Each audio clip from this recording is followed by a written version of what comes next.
वालेकुम सलाम।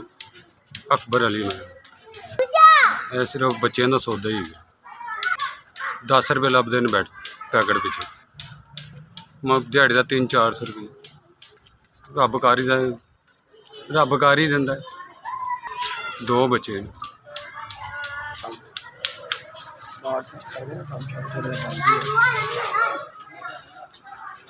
औखा 2 परेशान किसी ने सौदा लवा के दिता सिर्फ 200-300 रुपया बचता। 2 बच्चे ने घर किराए दे बहुत मुश्किल गुजारा हो गया। तुसीं मेरी 5000 की मदद की है, मैं सौदा पा लाँगा।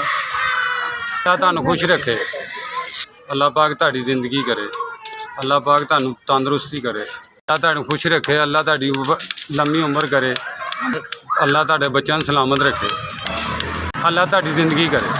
तुसीं मेरे 5000 दे के गरीब आदमी की मदद की अल्लाह तुहानूं खुश रखे।